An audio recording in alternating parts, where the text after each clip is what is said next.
Padre, queremos alabar y queremos bendecir tu nombre, queremos darte gracias porque en esta hora nos permites, nos das la oportunidad de acercarnos hasta el trono de tu gracia para aprender un poco más acerca de ti.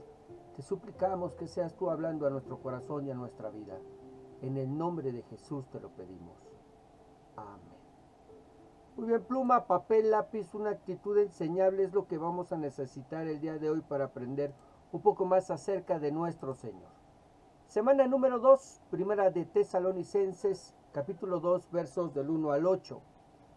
Nuestro estudio de hoy se titula Ministerio de Pablo en Tesalónica, primera parte. Y vamos a leer estos primeros 8 versículos.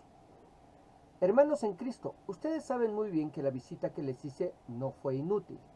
También saben que en la ciudad de Filipos nos insultaron y maltrataron. Pero aunque tuvimos muchas dificultades, Dios nos dio valor para anunciarles la buena noticia.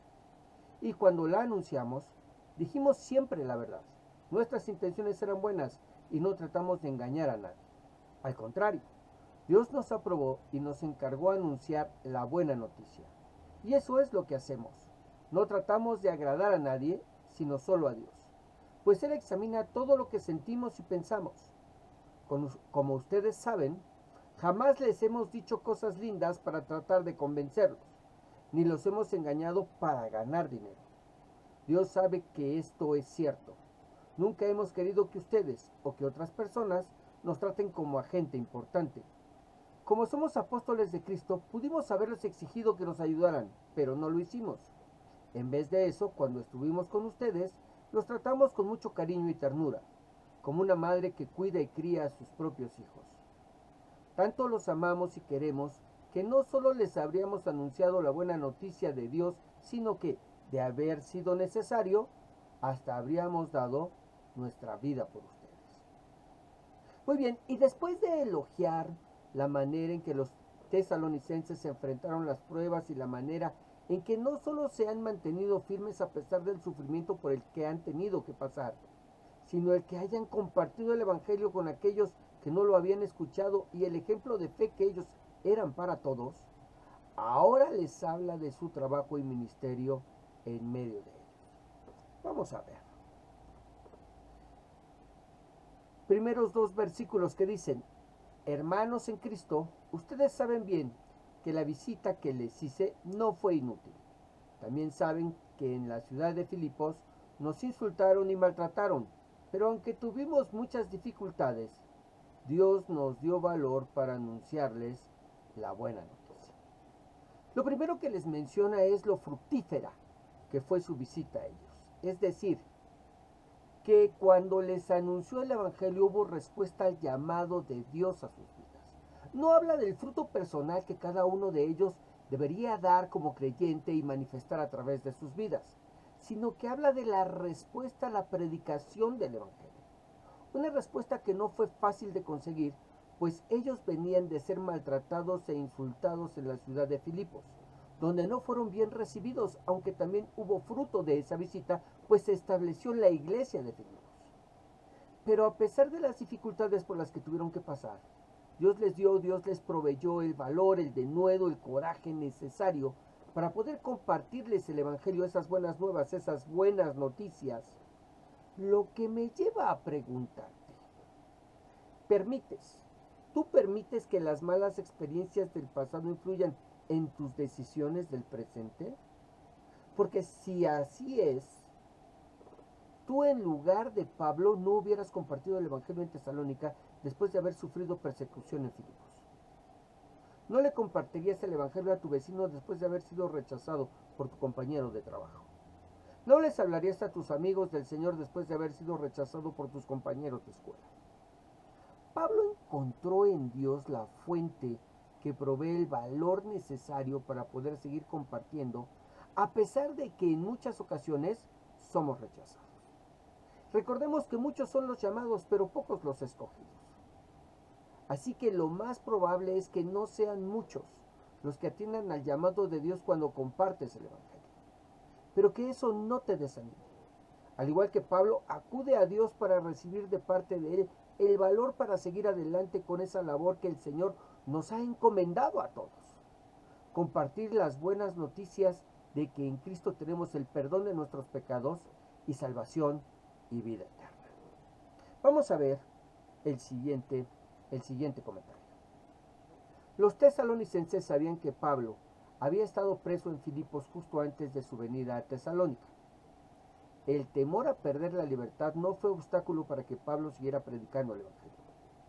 Si Dios quiere que hagamos algo, Él nos dará la fuerza y el valor para hacerlo, a pesar de los obstáculos que pudieran existir en el camino. Y esto es cierto, el Señor nos dará la fuerza y el valor, pero necesitamos acudir a esa fuente de fuerza y valor de la misma manera que lo hizo el apóstol. ¿Ok? ¿Por qué lo digo?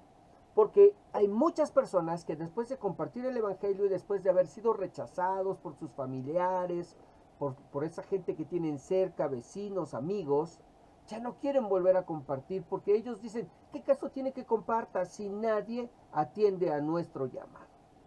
Bueno, la fuerza y el valor para hacerlo a pesar de los obstáculos la da Dios. Y necesitamos acudir a Él. No viene automáticamente a nuestras vidas. Necesitamos acudir a Él para ser fortalecidos y para que podamos ser llenos de valor, de ese denuedo del cual habla el apóstol. Versos 3 y 4. Y cuando la anunciamos, dijimos siempre la verdad. Nuestras intenciones eran buenas y no tratamos de engañar a nadie.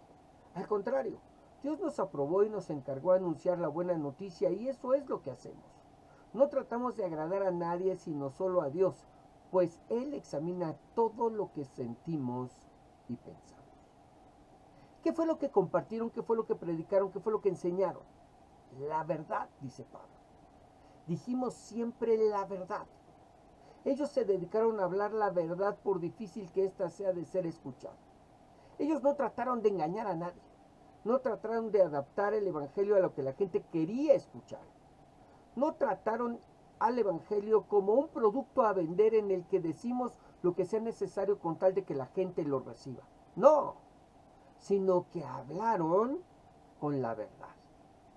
Algo que haríamos muy bien en recordarle a muchos de nuestros hermanos de la iglesia que con tal de traer gente, con tal de traer personas al Evangelio, a los pies de Cristo, comparten un Evangelio engañoso.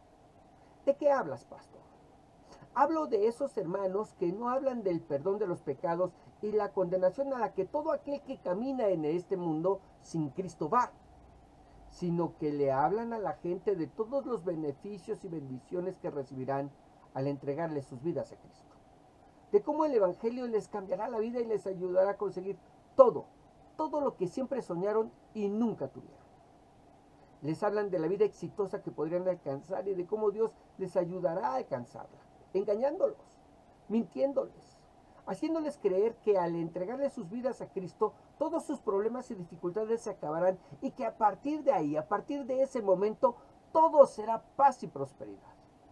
Cuando eso no es lo que el mismo Señor nos prometió, sino todo lo contrario. Nos aseguró que mientras estuviéramos en este mundo tendríamos problemas, tendríamos dificultades que enfrentar, situaciones difíciles y obstáculos que saldrían a nuestro paso. Pero que no temiéramos porque Él había vencido al mundo y nos ayudaría a vencerlo también nosotros. ¿Dónde dice eso? Juan capítulo 16, verso 33, que dice, estas cosas os he hablado para que en mí tengáis paz. En el mundo tendréis aflicción. Es decir, mientras nos encontremos en este mundo, ¿qué es lo que vamos a enfrentar? Aflicción. Pero confiad, yo he vencido al mundo. No temas, más bien confía en Dios porque Él ha vencido al mundo y te dará esa fuerza y capacidad para que tú también puedas vencer. Entonces, ¿qué es lo que tenemos que predicar? Pues eso es simple. Pablo nos dice la verdad. Que Cristo vino a morir por nuestros pecados con la finalidad de que tú y yo pudiéramos alcanzar el perdón de los mismos y que al entregarle nuestras vidas nos da aquello que nunca hubiéramos podido alcanzar. Salvación de la inminente ira de Dios y vida eterna en su presencia. Que Él vino para quitar de nosotros el mayor problema que teníamos. ¿Cuál? Nuestra enemistad con Dios. No éramos de ninguna manera amigos de Dios y mucho menos sus hijos. sino todo lo contrario. Éramos enemigos de Dios e hijos del diablo. Pero que ahora en Cristo, los que nos hemos arrepentido de nuestros pecados y le hemos entregado nuestras vidas, ahora a nosotros se nos ha dado la potestad de ser llamados hijos de Dios, reconciliándonos con Dios por medio del sacrificio y la sangre de Cristo y haciendo de nosotros miembros de la familia de Dios en él. Y quizás alguien se preguntará, ¿y cuándo les hablamos de las bendiciones, las sanidades, las promesas de Dios? Bueno, de eso una vez que le hayan entregado sus vidas al Salvador, para que su entrega sea en arrepentimiento de las obras muertas y no buscando las añadiduras. Es decir, aquellas bendiciones que vienen a nuestras vidas como una consecuencia de ser ahora hijos de Dios. Mateo 6:31 nos lo dice, pues el mismo Señor Jesús así lo enseñó y dice: no os afanéis pues diciendo, ¿qué comeremos o qué beberemos o qué vestiremos? Porque los gentiles buscan todas estas cosas. ¿Qué es lo que buscan los gentiles? ¿Qué comerán, qué beberán, qué vestirán? Pero vuestro Padre Celestial sabe que tenéis necesidad de todas estas cosas. Es decir, tenemos un Dios informado que sabe las cosas de las cuales tenemos necesidad. 33. Entonces, mas buscad primeramente el reino de Dios y su justicia, y todas estas cosas os serán añadidas. ¿Qué necesitamos hacer? Bueno, buscar primeramente el reino de Dios y su justicia a través del lavamiento de la sangre de Cristo Jesús por nuestros pecados, el perdón de los mismos y el entregarle nuestras vidas para que de esa manera todas estas cosas nos sean añadidas. Ok, ahora vamos a ver el siguiente comentario que nos habla precisamente de lo que está tratando Pablo y dice: esta declaración de que predican la verdad sin engaños, sin buscar lo que los demás tienen, dice, esta declaración pudo haber sido la respuesta a la acusación o acusaciones de los líderes judíos que habían agitado a las masas. Al predicar el evangelio, Pablo no buscaba dinero, fama o popularidad. Él demostró la sinceridad de sus motivos cuando, junto con Silas, sufrió por difundir el evangelio en Filipos. La gente se involucra en el ministerio por una variedad de razones, no todas buenas o puras. Cuando quedan al descubierto sus motivos erróneos, toda la obra de Cristo sufre. Cuando usted se involucre en el ministerio, hágalo solo por amor a Cristo y a los demás. Muy bien. Lo que debería llevarnos a considerar cuáles son las motivaciones que nos llevan a trabajar en la obra del Señor. No a buscar a Cristo, porque esas motivaciones todos las tenemos y todas los podemos entender. Pero ¿cuál es la motivación que te lleva a trabajar en la obra, a compartir el evangelio? ¿Ok? Muy bien. Ahora, después de hablarles Pablo acerca de esa verdad que predicaban, les dice que quien los aprobó para servir en el ministerio que tenían y predicar el evangelio fue Dios. Verso 4 dice: al contrario, Dios nos aprobó y nos encargó a anunciar la buena noticia. Es decir, Pablo y quienes lo acompañaban no fueron aprobados por el voto popular de los miembros de una iglesia que a la vez los comisionó para hacer proselitismo. No. Tampoco fueron encomendados a la predicación del evangelio por la voluntad y deseo de ningún hombre. Tampoco. Sino quien los aprobó como siervos y les encomendó el predicar el evangelio fue el Señor mismo, Dios. Algo que en verdad haríamos muy bien en meditar. Porque yo pregunto, ¿a cuántos pastores no conocemos que en realidad no deberían ser? Piénsenlo. Pastores, predicadores, ministros que no fueron levantados por Dios, sino que heredaron una iglesia o fueron escogidos por el voto popular de una congregación, pero no por Dios. Porque si algo tenemos que recordar es que Vox Populi no es Vox Dei, es decir, que la voz del pueblo no es la voz de Dios, aunque Dios usa a personas para manifestar su voluntad, deseo, propósito y llamado con otra persona y que sea levantado como ministro. ¿Cómo es eso? Mire, eso lo podemos ver fácilmente con el llamado al ministerio de Pablo y Bernabé. Vamos a verlo, hagamos una pausa. Hechos capítulo 13, verso 1, que dice: había entonces en la iglesia que estaba en Antioquía profetas y maestros: Bernabé, Simón el que se llamaba Níger, Lucio de Cirene, Manaén el que se había criado junto con Herodes el tetrarca, y Saulo. Ministrando estos al Señor y ayunando, dijo el Espíritu Santo: apartadme a Bernabé y a Saulo para la obra a que los he llamado. Entonces, habiendo ayunado y orado, les impusieron las manos y los despidieron. Ahora veámoslo por partes. En primer lugar, su llamado fue en una iglesia, es decir, no lo recibieron solos, sino que había muchos otros testigos de ello, en primer lugar. En segundo lugar, su llamado fue confirmado por otros ministros, es decir, por personas que ya estaban sirviéndole al Señor en algún ministerio como oficio. Por eso nos dice que había profetas y maestros como oficio. En tercer lugar, su llamado se da en medio de una ministración. No en medio de un convivio, sino en medio de una reunión en la que estaban buscando al Señor a través del ayuno y la oración. Y en cuarto lugar, su llamado se da a través de la voz del Espíritu Santo. De la voz de Dios, quien a través de otros les llama al servicio. Recordemos que había profetas. Entonces no es difícil que haya utilizado alguno de estos profetas precisamente para hacer oír su voz. Ahora, como consecuencia, hay un entonces. Entonces, si después de haber orado y ayunado, quizás para confirmar, quizás para estar perfectamente seguros que esa era la voluntad de Dios, entonces los ordenaron a través de la imposición de las manos de esos ministros ya ordenados y los enviaron a cumplir con su llamado, a trabajar en la obra que se les había encomendado. Por eso dice Pablo, y eso es lo que hacemos.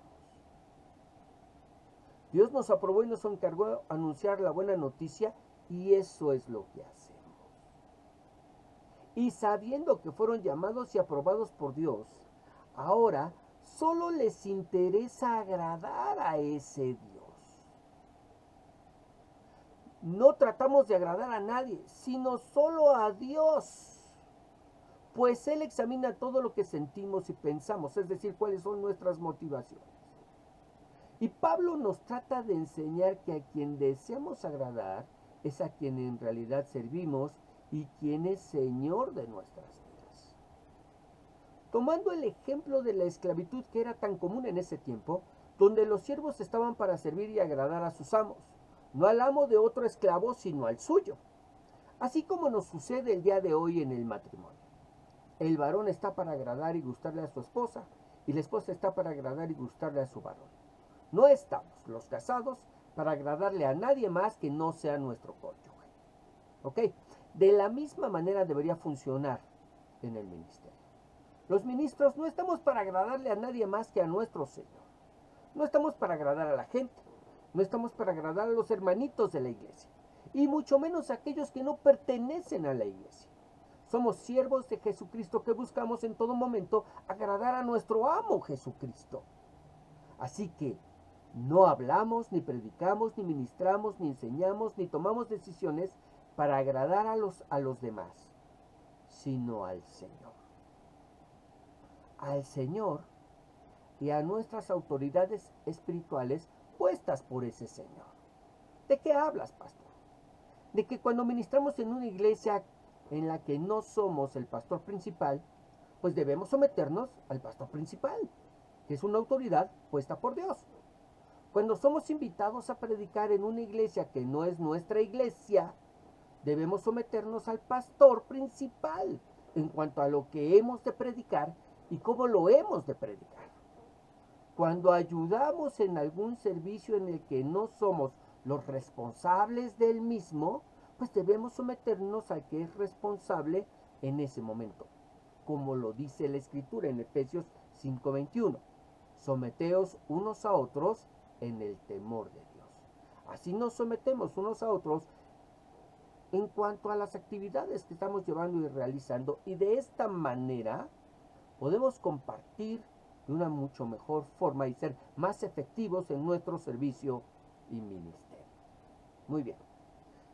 Versos 5 y 6. Como ustedes saben, jamás les hemos dicho cosas lindas para tratar de convencerlos, ni los hemos engañado para ganar dinero. Dios sabe que esto es cierto. Nunca hemos querido que ustedes o que otras personas nos traten como a gente importante. Y yo te pregunto, ¿qué serías capaz de decir o prometer con tal de convencer a alguien de seguir a Cristo?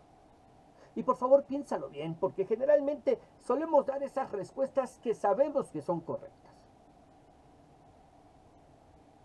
¿Qué serías capaz de decir o prometer con tal de convencer a alguien de seguir a Cristo? Y no me digas, ay, no, claro que no, puro evangelio. Ok, pero si está en el lecho de muerte, esa persona que más amas y no ha recibido al Señor, un hijo, una hija, y tienes oportunidad de compartirle, de platicar con él, ¿qué serías capaz de decirle o prometerle con tal de convencerle de seguir a Cristo? De entregarle su vida en ese momento al Señor. Mira, ese es el problema de hoy. Nos encontramos con predicadores que son capaces de decir y prometer, a manera de políticos, lo que sea con tal de ver llenas sus iglesias y ver las arcas llenas de las ofrendas, diezmos, primicias, promesas especiales que les imponen a la gente. Mira, así es como tenemos el Evangelio de la prosperidad, que le promete a la gente que serán prosperados sí o sí por el Señor cuando ellos lo obliguen a hacerlo a través de sus ofrendas, diezmos, primicias y promesas especiales.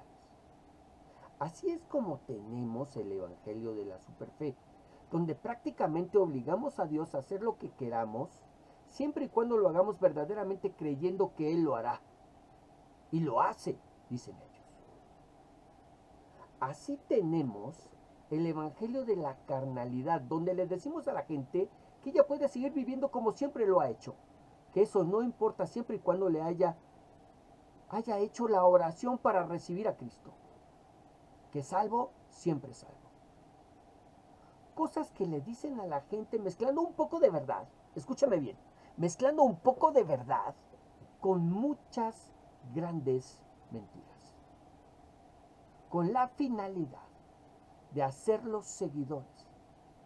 Y los hacen seguidores, pero no de Cristo, sino suyos. Porque el evangelio que ellos predican no es el de Cristo, sino el suyo. Así que aquellos que los siguen, eso hacen, los siguen a ellos, no a Cristo. Así que toda esa gente que está siendo engañada, el día que se encuentre ante la presencia del Señor, lo hará solo para escuchar. Mateo 7:23. Nunca os conocí, apartaos de mí, hacedores de maldad. Así de importante es el predicar, enseñar, proclamar el Evangelio del Señor sin engaños. Pero además les dice que ellos nunca lo hicieron con la intención de ser tratados en la iglesia o fuera de ella como gente importante. Verso 6. Nunca hemos querido que ustedes o que otras personas nos traten como a gente importante. Algo que haríamos muy bien en enseñar y repetirle a la gente en nuestras congregaciones, en las que no hay un sano cariño y respeto por nuestras autoridades espirituales, sino una admiración que raya en idolatría. No en todas, pero sí en la mayoría. Donde la palabra y voluntad del pastor está por encima incluso de lo que la Biblia enseña. Si el pastor lo dice, así es, y no importa que la Biblia no lo diga, pues en cuyo caso debería decirlo.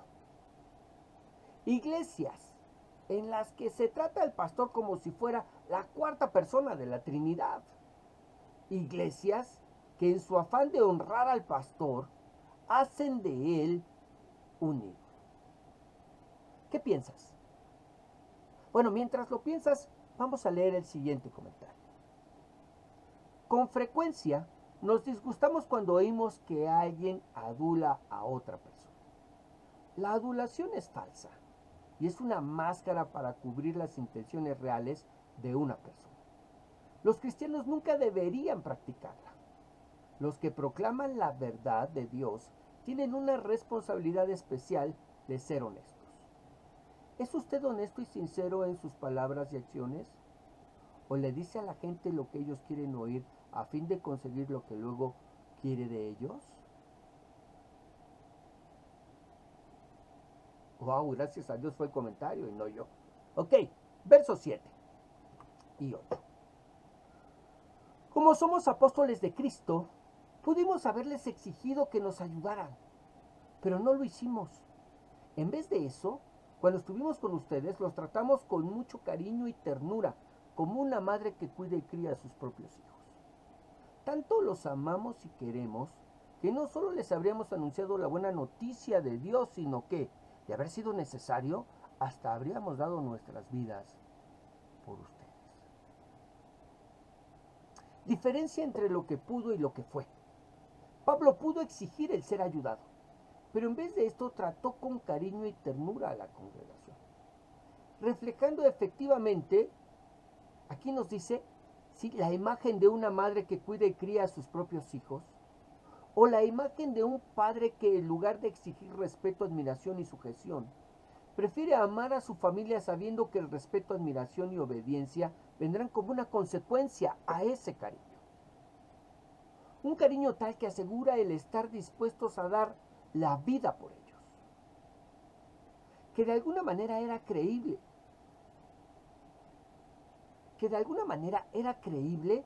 En ese tiempo y bajo esas circunstancias, debido a que la persecución que se sufría por el Evangelio era algo que se pagaba con la muerte. Y el predicarles tan abiertamente el Evangelio era muestra de esa disposición que el apóstol y quienes lo acompañaban tenían de dar la vida por ellos. A dar la vida con tal de que ellos reciban la buena noticia que puede cambiar el destino eterno de sus vidas. Lo que me obliga a preguntarte, ¿cuánto es lo que amas a la novia de Cristo, la iglesia? ¿Cuánto? ¿Cuánto es lo que amas a la novia de Cristo, la iglesia? ¿Qué estarías dispuesto a hacer por ella? ¿Hasta dónde? Y mientras lo piensas ahí en tu lugar, inclina tu rostro y cierra tus ojos. Vamos a orar. Señor Dios y Padre Celestial, queremos alabar y queremos bendecir, queremos glorificar, queremos exaltar y queremos darte gracias, Dios.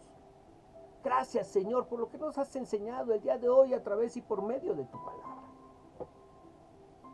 Oh, Señor, cuánto has hablado a nuestro corazón y a nuestras vidas. Yo solo te ruego, Señor, que esta palabra no vuelva vacía, sino cumpla el propósito por el cual la has enviado. En el nombre de Jesús te lo pedimos. Sé tocando las vidas y los corazones de todos aquellos que la escuchamos, y que aquello que es deficiente pueda ser corregido, porque el propósito de esta palabra es esa, que se corrija lo que no está bien y que se ponga en el camino lo que está fuera de él. En el nombre de Jesús te lo pedimos.